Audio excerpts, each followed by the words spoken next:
Jerry, you're muted. Little bit of a problem. Okay. Good morning and welcome. I'm Jerry Firestein, Senior Vice President at the Middle East Institute, and I'm pleased to welcome you all to today's event, Election 2020, President-elect Joseph Biden. Following a contentious US election, Joseph Biden will be the next president of the United States. Leaders in the Middle East have mixed emotions about that result, especially those who have prospered throughout Donald Trump's presidency. The entire region undoubtedly will be following the Biden team closely as it articulates its policy leading up to the inauguration in January. While there's a theory that the new administration, focused on domestic problems and the need to push back against major challenges from Russia and China, will want to put the Middle East on the back burner. But it's not at all clear that they can succeed. Major questions about the US approach towards the ongoing conflicts in Yemen, Syria, and Libya, tensions with Saudi Arabia and Turkey, and what to do about Israel and the Palestinians will confront President-elect Biden whether or not he seeks them out. Today, 3 of our MEI scholars who contributed to the MEI presidential campaign book will share their insights on the possible shifts in policy, the challenges facing the United States and its relations in the Middle East, and their advice on the Biden administration's approach to the region. First, I'm pleased to welcome Paul Salem, president of MEI and a leading scholar of Middle East affairs. In his academic work, Paul has focused on issues of political change, transition, and conflict, as well as regional and international relations in the Middle East region. Next, I would like to welcome Gönül Tol, MEI Senior Fellow and Director of the Turkey Program and Senior Fellow with MEI's Frontier Europe Initiative. Gönül has written extensively on Turkey-US relations, Turkish domestic politics and foreign policy, and the Kurdish issue. Finally, I would like to welcome General Joseph Votel. General Votel is a distinguished senior fellow on national security at the Middle East Institute and the president and CEO of Business Executives for National Security, BENS.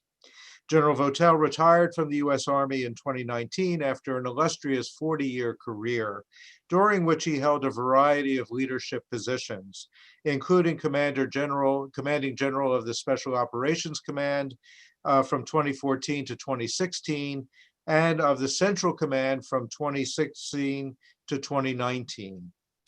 Today's webinar is the 4th in a series of events MEI has held to elaborate on our perspectives on the challenges and opportunities for the next administration.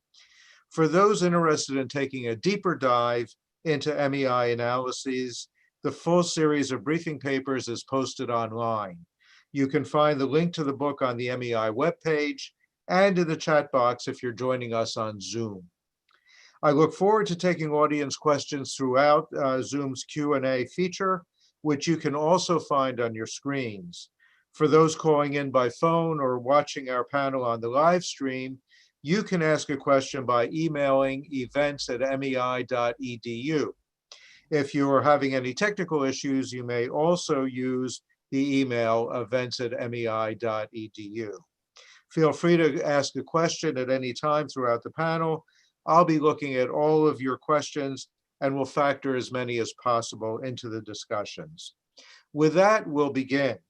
I've asked each of our panelists to provide a brief overview of their ideas in order to prompt our discussion.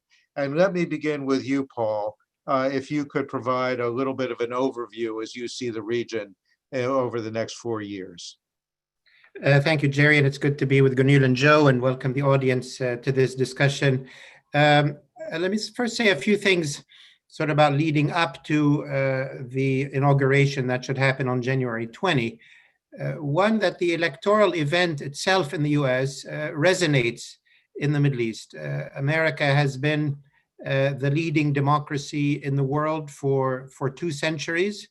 And the Middle East, since the late 19th century up till yesterday, was still combating or struggling over the issue of what's the best political system. Should it be a form of monarchical or military authoritarianism? Should it be an Islamist system, or should it be a democracy? And these things are very real issues, particularly among the populations of the Middle East. President Trump has been somewhat an opponent of the institutions and values of democracy and a plural society and a free press. So it was a time when that American example was really taking a beating around the world, but also in the Middle East. I think the election of Joe Biden is somewhat of a restoration of the course of democracy in the US. It remains fragile, it remains threatened, but I think that in itself gives some encouragement to those in the Middle East who believe that democracy is the future rather than authoritarianism or some form of Islamic government.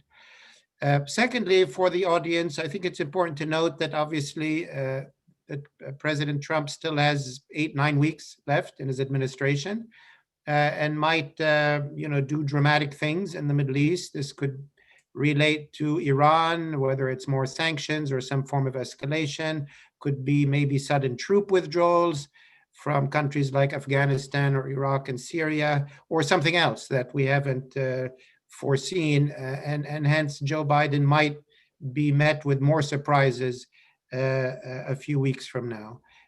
Another factor is that the Senate looks to be under Republican hands. It's likely to go in that direction, but it is still not certain.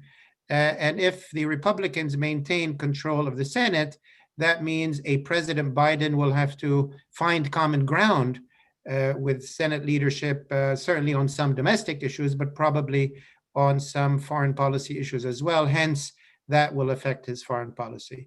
Having said that, one notes also that the US, two big picture issues, as you mentioned, Jerry, the US during this election cycle is going through a once in a century pandemic, the biggest economic contraction since the Great Depression. So obviously the voters and much of the administration is going to be focused on domestic issues. And when it comes to foreign policy issues, the Middle East is quite in the back of the queue. There are some global foreign policy issues like going back into the climate change agreement, rebuilding trade pacts, rebuilding relations with traditional allies in Europe and Asia, restoring America's sort of presence in the UN and multilateralism. And then in a more direct sense, the focus on the competition with China and competition with Russia. And when you look at the Democratic Party platform, the Middle East is the very last paragraph of the very last page. So maybe that's not a coincidence. So it's not necessarily going to be a high priority. Having said that, the US has continuing and enduring interests in the Middle East, which really haven't changed much from Obama to Trump to Biden. Those are continue to be the free flow of energy from the region to global markets, as well as general trade routes remaining open. It is a continued focus on countering weapons of mass destruction, whether it's the Iran nuclear program or others, a continuing focus on counterterrorism, and counterterrorism dictates America's military presence in some areas, as well as a great power competition with China and Russia. Those are not going away. The US might reduce its footprint in the Middle East, but is not going away and is not turning away. In terms of policy, there is some change, but much continuity.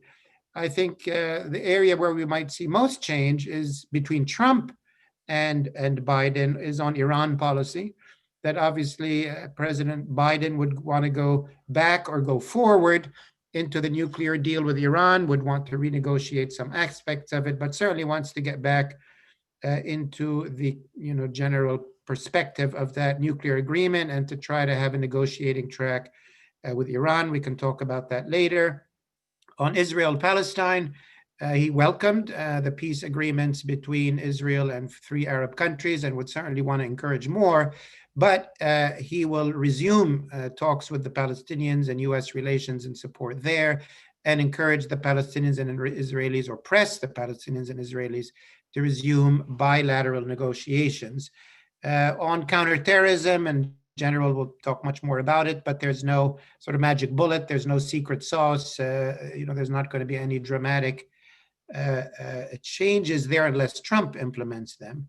On weapons of mass destruction, as we've mentioned, he has a different approach to Iran's nuclear program. Iran has now much more nuclear material than it had before Trump withdrew from the agreement. In a more general sense, I think the Biden administration will foreground diplomacy and looking for solutions, not just pressure and threats. I think the Biden administration will lean on allies and multilateralism and bringing many global players around the table rather than going it alone. And I think that a Biden administration will foreground two things. One is sort of social, health, and economic issues, because certainly the region is going through also a great pandemic and a great economic contraction. And I think a Biden administration will be more understanding of that and will be alert to social economic issues. And certainly to end with this, because I started with democracy as an important dynamic, the Biden administration will also foreground the issues of human rights, civil society, political participation, good government, and the right of people to express themselves, to choose their leaders, hold them accountable. I think it will do that in a sort of a diplomatic way, but that will be back on the table with the Biden administration. So those are my opening thoughts. Thanks, Jerry.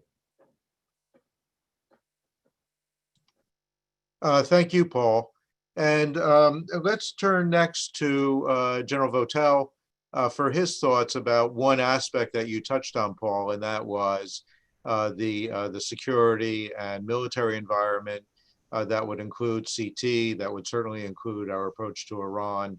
Afghanistan is also something that is on the front burner as far as the administration is concerned. So, Joe, if you could talk a little bit about how you see the Biden administration developing on the military and security side. Sure. Thanks, Jerry. And good to be with everybody this morning. Thank you for the invitation. So I think the question at hand here is the future of U.S. military presence in the region. And so let me just talk about this in a couple of different, in at least three different bins here. First is the notion of ongoing operations.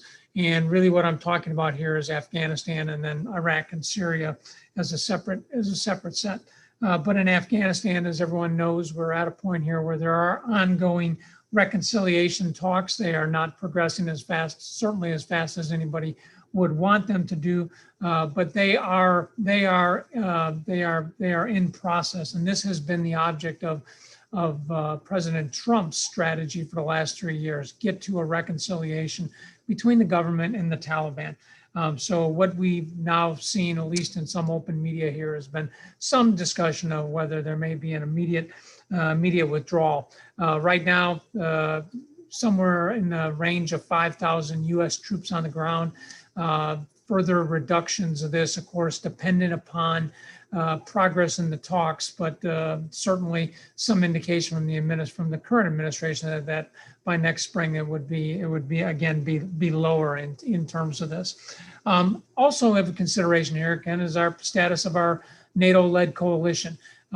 This is an important consideration that has to be looked at, and of course the long-term U.S. CT interests in Afghanistan. Afghanistan does remain a location where there is the presence of a number of terrorist organizations, and so this will be something that we will continue to look at. Looking across at Iraq and Syria, here we see about approximate the same number of troops on the ground who are continuing to provide assistance to the Iraqi security forces and the Syrian Democratic Forces. They continue the consolidation of the campaign against ISIS and continue to provide security in the areas in which we have had the greatest amount of influence. Of course, also at stake here is regional instability. We have to remember what brought us back to Iraq in 2014 was the outflow of instability that came out of this region that impacted our interests in other areas and posed greater threats to the country. Iraq, of course, is, and to some extent, the influence in Syria is a leverage against Iran, and that has been an important consideration for us. And again, there are US CT interests here. So this aspect of ongoing operations will have to be. The second bin that I would highlight is Iran itself. Paul talked a little bit about this. The approaches of the Trump administration and the previous Obama administration could not be more different. Pressure campaign versus a focus on JCPOA and a more diplomatic, open dialogue approach here. So there are very, very significant differences here. There has been a buildup to some extent of additional conventional and other forces into the region that are designed to support the pressure campaign. Sustainment of this, of course, comes at a cost to readiness of our military forces and our desire to do things in other areas. And of course, the recent agreements between Israel and some of the Gulf Arab nations does offer an opportunity here for greater alignment and more pressure against Iran in the region. So this will be the second bin of areas that the new administration will have to focus in. The third, I think, will be this area of great power competition. As all of our viewers, I'm sure, are aware, great power competition really is the main element of our current national defense strategy, maintaining our competitive advantage against great power actors such as China. And this area, of course, has seen persistent encroachment from China, from Russia, from others here who are trying to exert their own influences on the area. And it goes without saying that the Middle East will be an area where we will need to compete. To one extent or another, whether it is militarily or whether it is in one of the other domains of national power, but certainly an area we have to look at. And that will mean we'll have to look at things like security assistance programs, foreign military sales, et cetera, et cetera. And in this area, we have some of the largest programs within the US government exist. And of course, now with some of the agreements and the potential for F-35s to go to some of the countries, for example, like the UAE, this is a very important consideration.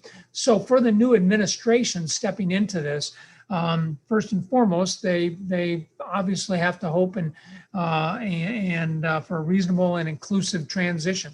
That has not materialized yet. There's still time for that to take place, and hopefully there will be an opportunity once we settle out the politics of the current election. But I think it will be important for the new administration stepping forward to be ready to articulate interests and priorities in the region. This will be what I think many of the partners across the region will be listening for.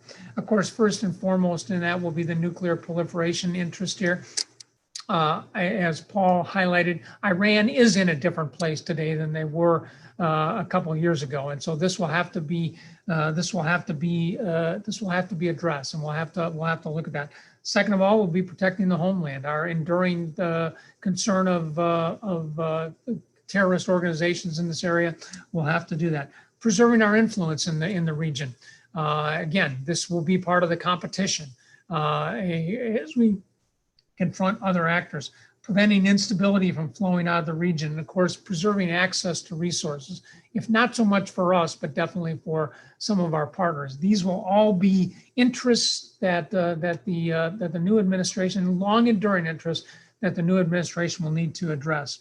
They will, as Paul indicated, I do agree, there will be a heavy emphasis on the diplomatic side, and I do expect and would strongly encourage they talk to partners both in and out of the region and return the dialogue to something that has been more normal and more expected of U.S. interaction in the region.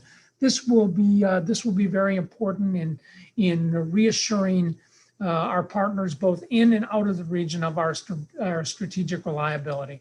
that there is an element of continuity in our approach here, and that their considerations will be brought into this.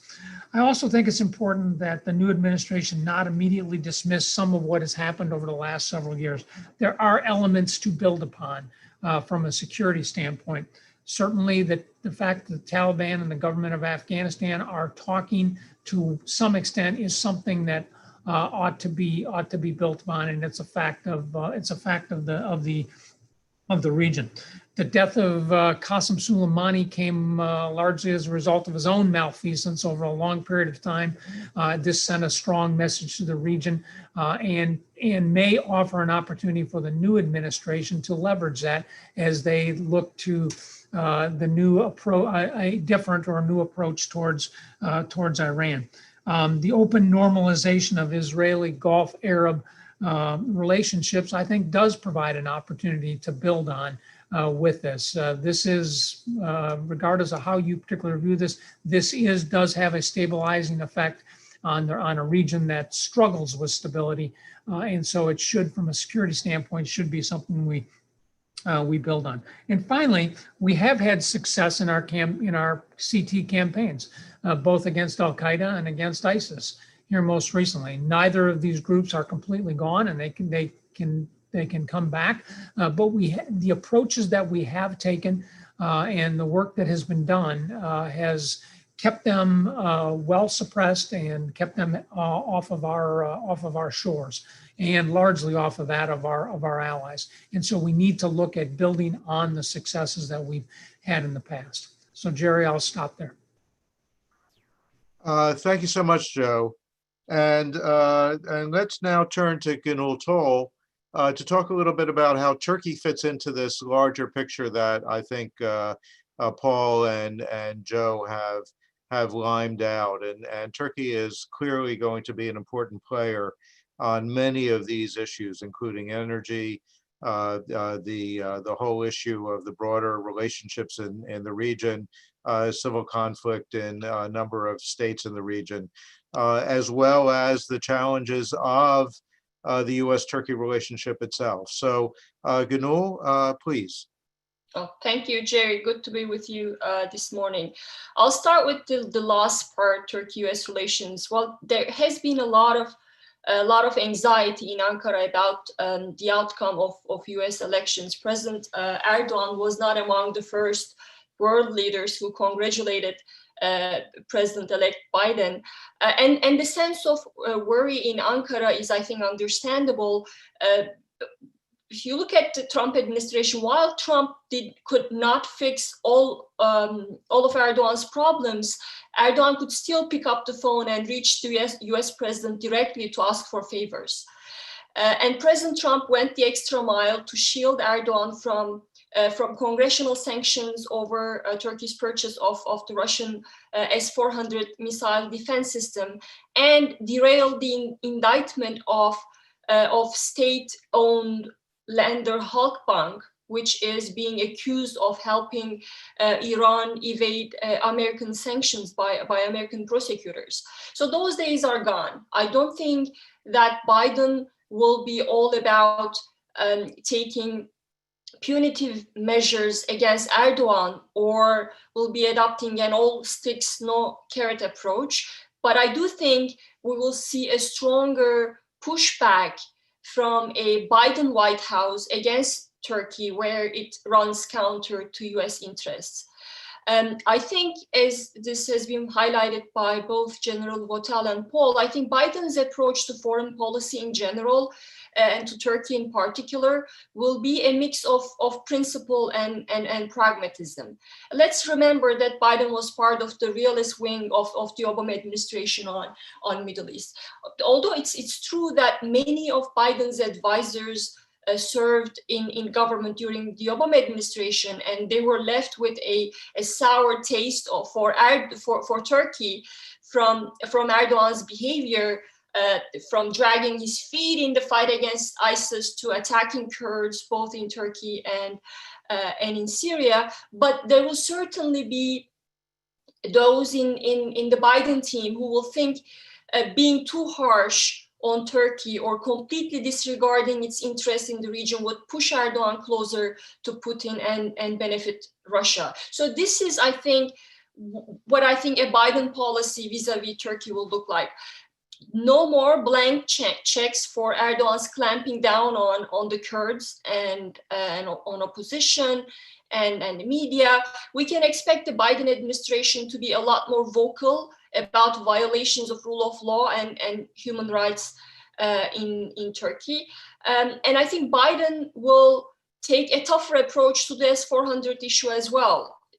As you all know, Turkey's purchase of the Russian S-400 violates US law, specifically the Countering America's Adversaries Through Sanctions Act, CAATSA, which mandates penalties on those countries who make sizable purchases of Russian arms. But Trump has refused to implement those sanctions. And this has emboldened Turkey, which recently test-fired the system.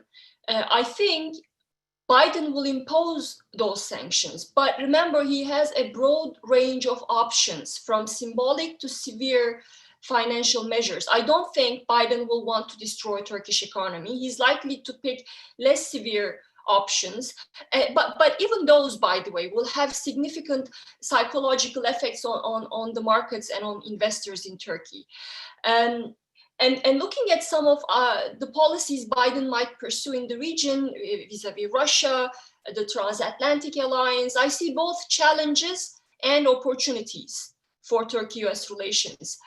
Biden is expected to work to strengthen NATO, to check Russian adventurism. And that requires not only preventing Turkey from operationalizing the Russian S-400, but also addressing the deepening crack within NATO due to Turkey's policies in the Eastern Mediterranean. Turkey is at loggerheads with France and Greece over maritime and exploration rights in the region. And even the Trump administration has been very critical of what it saw as Turkey's aggressive approach in the region. So I think we can expect a tougher approach from the Biden administration there. But Biden's efforts to curb Russian influence might also offer opportunities for Turkey-US cooperation.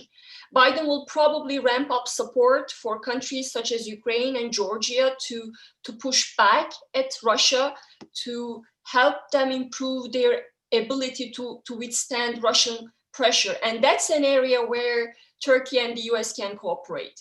Turkey has already been cultivating close defense ties with Ukraine and has supported NATO enlargement in the region to include Georgia. So that's an area where the two countries can cooperate. And another important foreign policy item that presents challenges and opportunities for both countries is Syria. The US military presence in Syria will remain, and we can expect a closer partnership between the US and the Syrian Kurds. And that could mean a stronger US push to include the Syrian Kurds in UN-brokered talks in Geneva. And that has always been a major problem in Turkey-US relations, and will continue to poison the ties. But that doesn't mean that Turkey and the US cannot cooperate in Syria. Turkey's presence in Idlib, for instance, and its support for the anti-regime forces there have prevented a regime takeover and another major refugee flow. And that's an outcome that the US has been pleased to see. So Biden administration will probably want to help and support Turkey's operations in Idlib.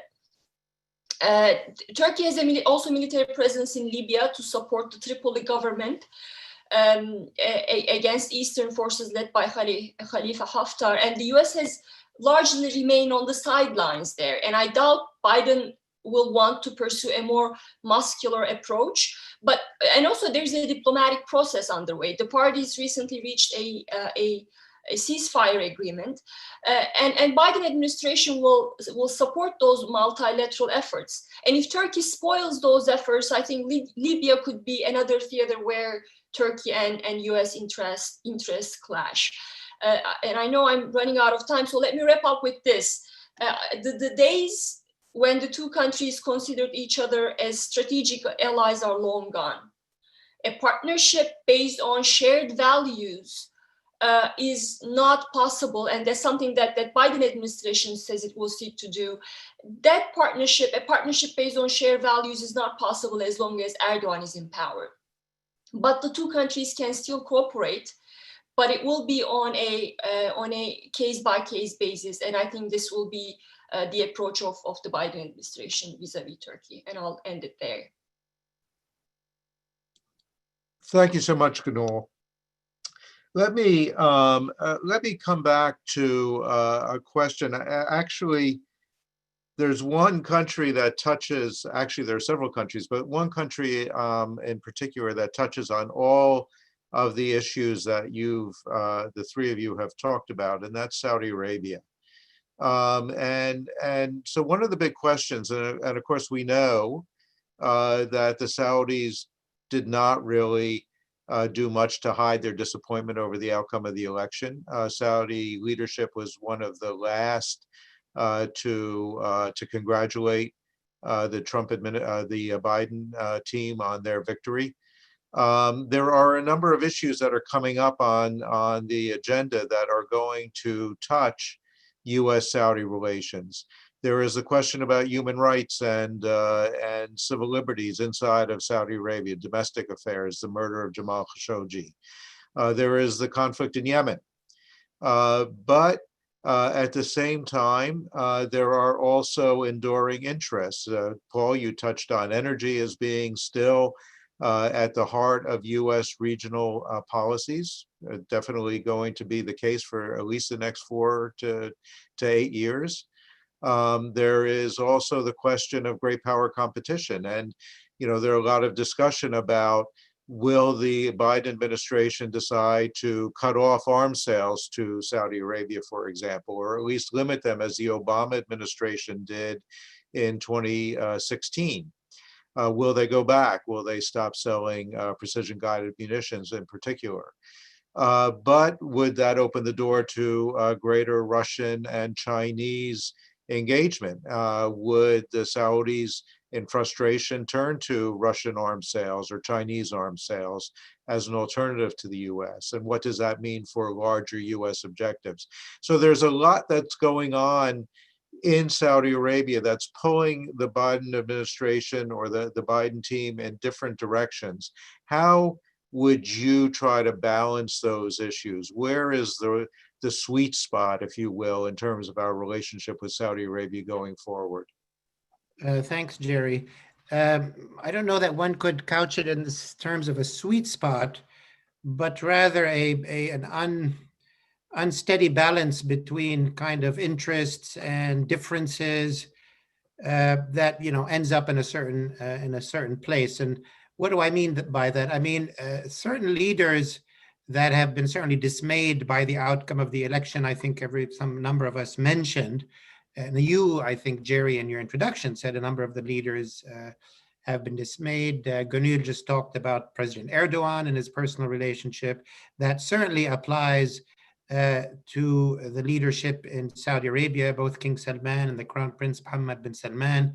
We don't forget that, surprisingly, President Trump, who ran an electoral campaign bashing Islam and Muslims, his first foreign trip was to Saudi Arabia, and to cement kind of that relationship with the leadership there. So certainly there's dismay, and during the meantime, there was the killing of Khashoggi and the escalation of the war in Yemen. Also, Prime Minister Netanyahu in Israel, challenged Obama in Congress when Obama was president. The Democrats don't forget that, and put most of his eggs in the Trump basket, hoping Trump would be elected. So he will have sort of political troubles. I think President Sisi in Egypt as well got a pass and a warm reception from President Trump. I don't think that warmth will be there. Having said that, the United States, as all of us are saying, at the end of the day, is driven by interests and sort of heavy concerns. In Saudi Arabia and in the Gulf in general, Saudi Arabia remains the swing producer of energy, even if hydrocarbons are not exactly as central as they were to the US a few years ago. But for the foreseeable future, hydrocarbons remain a global strategic factor. And the US cannot walk away from that energy relationship, like it doesn't want to walk away from control of the sea lanes in the Persian Gulf or in the Red Sea and the Bab el-Mandeb. Secondly, Saudi Arabia, as a major oil economy and a major economy, is central to the US dollar, protecting its status as still, despite everything, the go-to global currency. That's been under threat, and Saudi Arabia is sort of a main ally in that economic sense. I think the peace deals that the UAE and Bahrain and Sudan have implemented with Israel also are kind of political game changers, in that obviously these peace agreements, particularly Bahrain, would never have gone ahead without support and encouragement from Riyadh and from Saudi Arabia.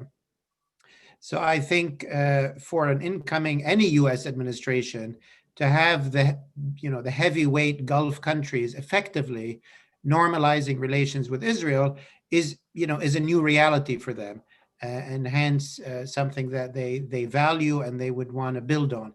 So I think the friction is going to be over human rights, over the Crown Prince himself and his responsibility or not for the Jamal Khashoggi killing, and that leadership question. Certainly we will not have the warmth that we had under Trump. I think, as I mentioned, some other leaders will have sort of warmth issues.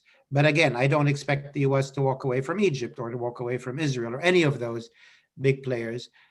So yeah, I would think there's more continuity there and even evolution after the peace agreements between Israel and some key Gulf countries, but friction over human rights and over sort of the personal relations that are there. I think a lot will depend on who ends up being the US Secretary of State, who's the Secretary of Defense, because in many administrations, it's not necessarily the president who manages the day-to-day affairs, but can put some distance by sending a credible Secretary of State who has his ear, or a credible Secretary of Defense. So I think those appointments will also tell us a lot about managing a whole range of very difficult relationships in the Middle East, because very few of the countries have a good human rights record or a good democracy record. Thanks, Paul. In that same context, and if we're going to stay in the Gulf region, Joe, where clearly we have so much of our military and security investment, there are a couple of questions from the audience. One is from Dana Linnett, which is how do you see the regional security evolving now that the USG approved the FMS sale of F-35 and armed drones to UAE? The QME issue with Israel has been settled. So what do you expect in terms of congressional attitudes going forward? And also interest from other members of the audience in another aspect of that, and that is, the assessment of the Iran maximum pressure campaign. If the Biden administration is going to be changing its approach and going to be looking at re-engaging Iran on the JCPOA and other issues, how do you see that affecting our overall security environment in the region? Thanks, Jerry. So, as I kind of look at the foreign military sales, particularly the F-35 that you just mentioned there, I really see this as a potential opportunity here, and I think this is the way we have to look at it. I mean, it has been our long desire to have a network of partners in the Gulf that could protect themselves and could act as a bulwark, as a deterrent against Iranian aggression in the region, and maintain security across this really important area. And so I think there is an opportunity here with that. the challenge, of course, has been really bringing all of that together. So perhaps with F-35s to the UAE, this may provide us an opportunity to finally do what we wanted to do, and that is to begin to integrate these capabilities into a more cohesive approach across the Gulf region. And I think that's the way we have to approach this. Frankly, I don't know if there's any other approach at this particular time other than trying to bring this all together. This has been the big challenge, I think, for a long period of time, and it's one we need to address if we're going to reduce our own footprint, have reliability on our partners in the area, and focus on the things that are truly existential to the United States. We have got to do this. We've got to have a reliable partnership and capabilities in the Gulf with that. In terms of the assessment of the maximum pressure campaign, I don't know that there has been a significant change in terms of some of the things that Iran has been pursuing. Certainly, the death of Qasem Soleimani was a key point, a key aspect of this, and sent, I think, a very clear message from our administration in terms of what the red lines were with respect to that. I don't know that we have seen a good assessment of how that has actually played out with all of the other arms, the appendages that Qasem Soleimani put in place, and how that affects the region.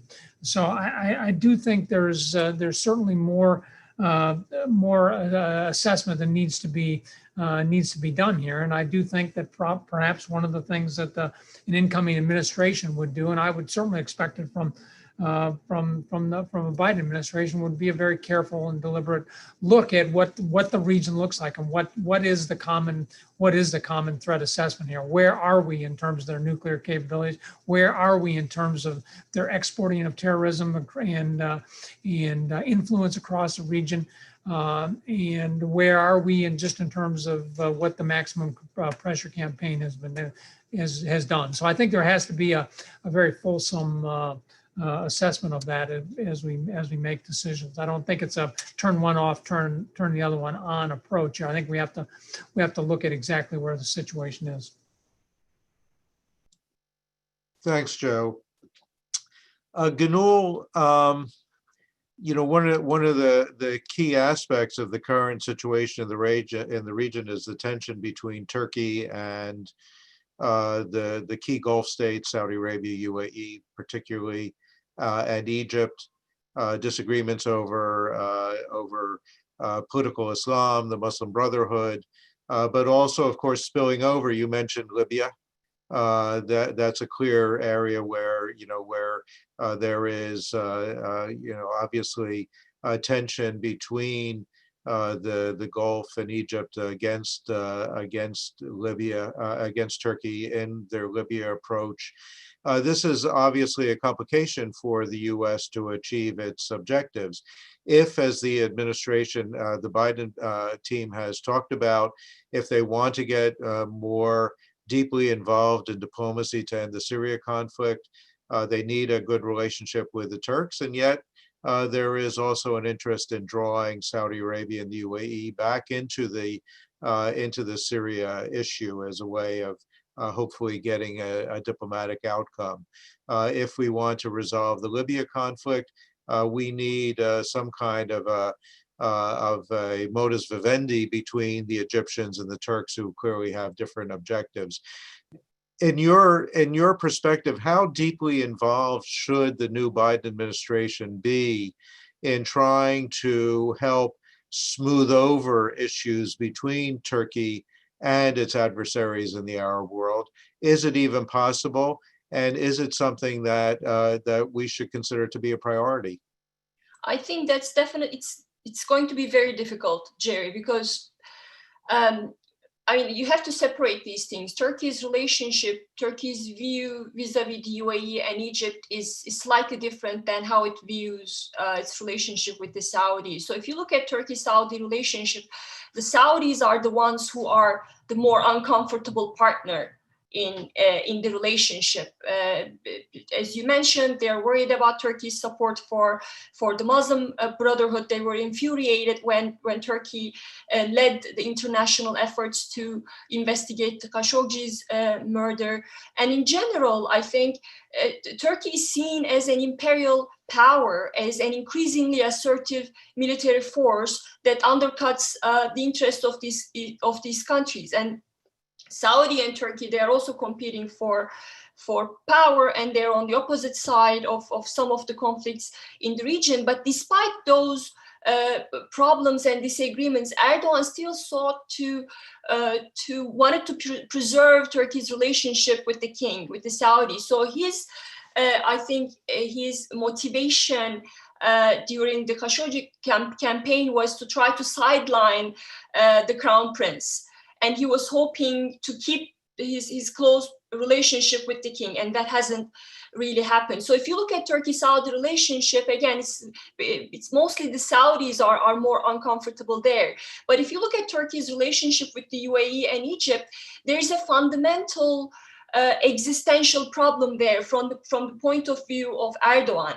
Normalizing ties with Egypt, and that's something that all opposition parties have been pushing for, is really difficult for Erdogan because he has built his post-coup legitimacy in 2016 based on the notion of being against coups. So he can't just come out and admit or have a working relationship with the Sisi regime there, because that's about his domestic legitimacy and his survival. And the similar approach to the UAE. Erdogan has long, and the people around him has long accused of the UAE being behind or supporting the 2016 coup. So I think the differences there are a lot more difficult to reconcile. But I see, again, if you look at Turkey-Saudi relationship, Saudis are more uncomfortable, and they have gone out of their way and joined the anti-Turkey camp in Libya, in Syria. They have even they wanted to cultivate closer ties to Turkey's arch enemy there, the Syrian Kurds.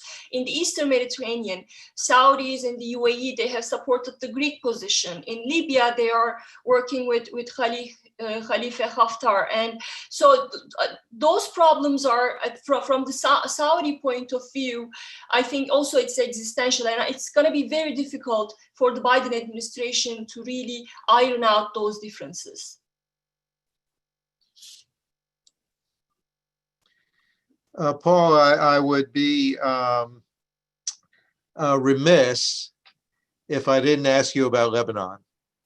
And, many years ago, when I was a relatively young officer, the Assistant Secretary of State for the Near East was often referred to as the Lebanon desk officer.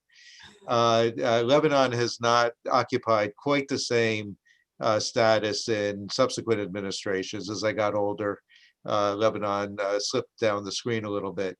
But Lebanon is obviously, it is a pivot point for many U.S. policies, many U.S. interests in the region. It's in a terrible situation. What should this new administration be doing about Lebanon? Well, thanks for raising Lebanon, Jerry. This has been the worst year for Lebanon in its, certainly since the end of the civil war in 1990. As most people know, a complete collapse of the economy, logjam in governance and politics, an uprising that has been trying to change the system, of course, then hit by the pandemic like everybody else. And then on August 4, the largest peacetime blast that devastated tens of thousands of homes, killed thousands of people, and traumatized an entire population. The country is in very, very sad shape. The U.S. has interests in Lebanon.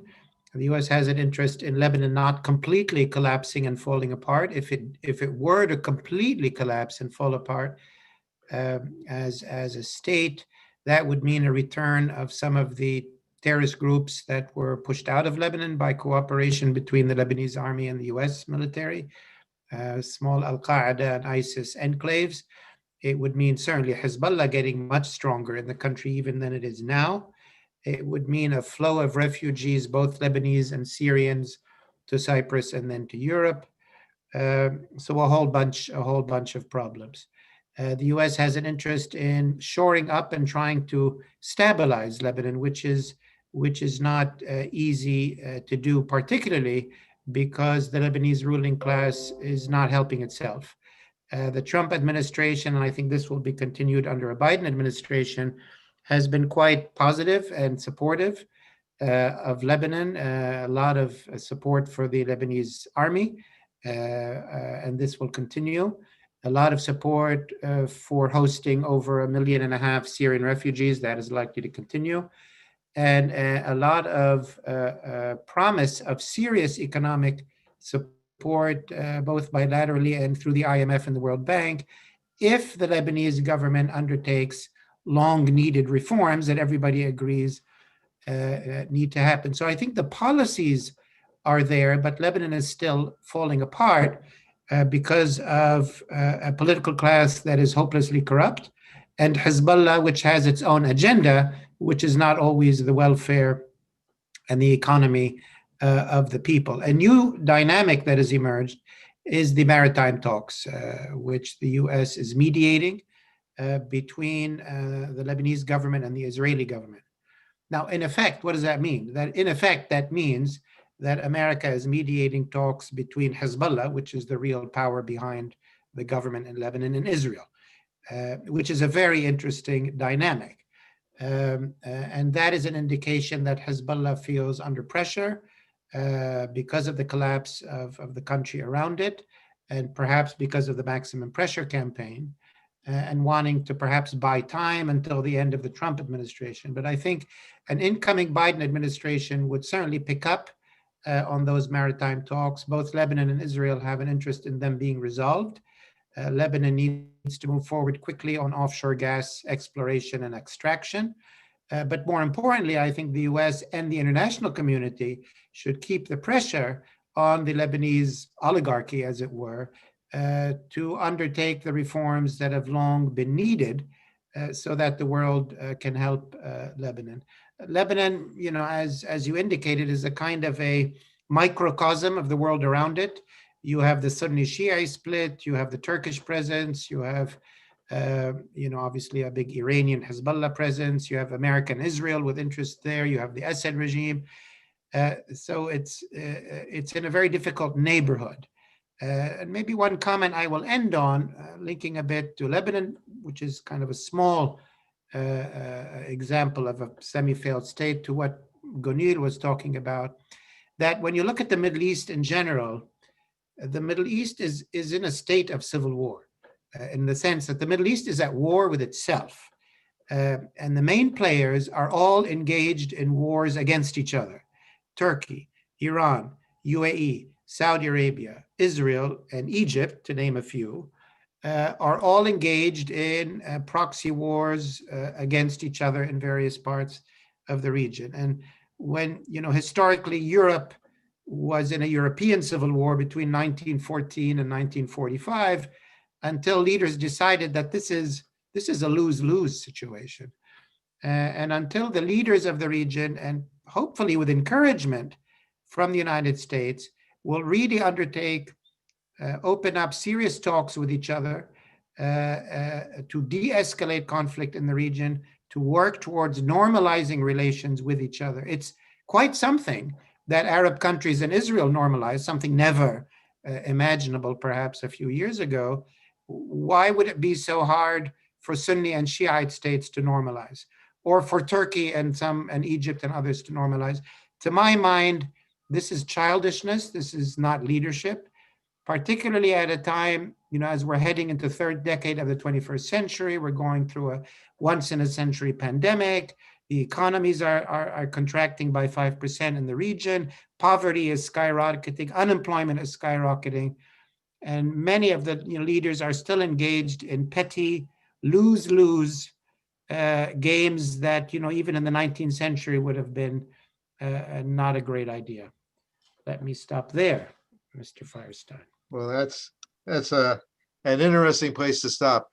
We only have about 5 minutes left, And so I want to put a question to all three of you. And that is, if Joe Biden is watching this conversation, and he may be, we don't know. If he's watching this, if you would take 2 minutes and just say, what would you tell him? What would your elevator talk be for him on what are the key issues and what should he do over the next 4 years in the Middle East? And let's go in reverse order and start with Gunul. Well, I think the most urgent issue here is the CAATSA sanctions, Jerry. And as I said, he has a broad range of options. The least damaging measures, which would affect Turkey's defense industry, but would not collapse it. And you have other middle of the road sanctions, which could include smaller and more symbolic measures like visa bans or export-import bank credit bans with harsher measures. And you have the nuclear option, which includes prohibiting transactions in foreign exchange to the jurisdictions of the United States, or prohibiting bank transactions through US financial institutions.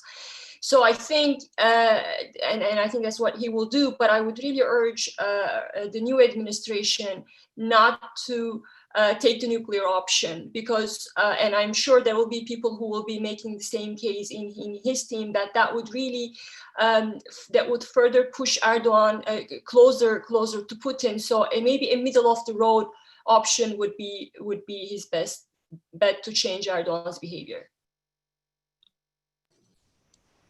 Thanks, Gunul. Joe, what should we do on the military and security front next 4 years? Thanks. This will sound strange coming from a soldier here, but I actually think one of the perhaps the most important things the new administration should do is get in a full sweep of kind of a diplomatic pressure campaign of its own on the region. That is, make sure all of our embassies have ambassadors in them.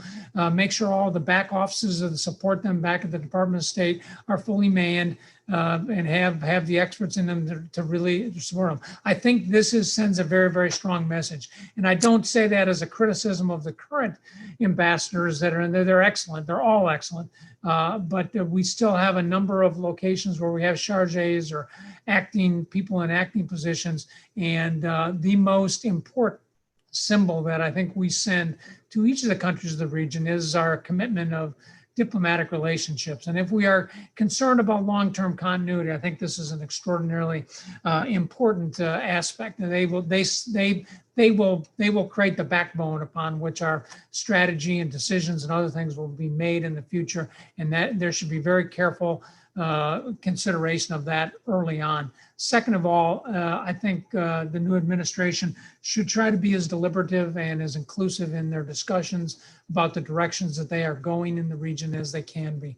We don't need a lot of whipsaw kind of decisions here. What we need some deliberations. We need some continuity. We need some reliability. We need some confidence, and we need our partners to know that their interests are being taken into consideration as well. Thanks, Joe. And Paul, last word to you. What should we do over the next 4 years? Yeah, I mean, I would sort of lean on what Joe was saying and what I was saying a bit before, that we need to recognize that the region is at war with itself. And as long as that's the case, you can put out one fire here, it'll erupt somewhere else. You can, stop a group here, it'll pop up somewhere else. The region over time needs to be brought to an integrated, normalized relationship with itself so that it's no longer the sick man of the world. So what that means is certainly a diplomatic surge, is sort of what Joe was mentioning, but clarity that the US wants to push, first of all, for all major players in the region to be in talks with each other. And if they refuse to talk with each other, there should be consequences, and an insistence from the US that regional powers should not be involved in proxy wars or have any proxy presence in other third countries over time, and to make that clear as well. Now that's a long haul, But it's important to set that agenda, because until the Middle East is at peace with itself, none of the other problems can be properly addressed. In a more sort of focused reflection of that, I would say there should be immediate diplomatic efforts to bring the war in Yemen to a negotiated end. You've been very involved in that, Jerry, yourself. I think it's complicated, but it's doable. And I think the same effort should be put to bring the Libyan civil war to an end. Both of those are doable with some heavy diplomatic lifting. There should be efforts on Syria, but of course that is much more difficult, and I'm less hopeful there. But lead with diplomacy, work for de-escalation, regional negotiation, cooperation. Let me end with one thing, is that as the US becomes more taken or obsessed with, let's say, great power competition with China and Russia, I would warn that we should not, I mean, the risk is that great power competition in the Middle East will lead to more competition and conflict among countries in the Middle East and more problems for the US and for China in particular. I would say that we should also be aware of the need for great power cooperation in the Middle East. If we can get on any issue, whether it's Syria or Yemen or Libya, some alignment between the US, the Europeans, the Russians, and the Chinese, it'll make life much easier to get some of the regional players in line and to get some of these horrific problems resolved. Thank you, Jerry. Thanks, Paul. And that's the last word. I want to thank our three outstanding panelists today, Paul Salem, Joe Votel, and Ganul Toll, for their contributions. I hope that you all learned and gained some insight, some understanding of the issues that are before us over the next 4 years, over this hour of discussion. This is the first of our post-election webinars. We will be scheduling others in the near future to drill down on some of these issues in a little bit more depth and to expand the aperture a little bit.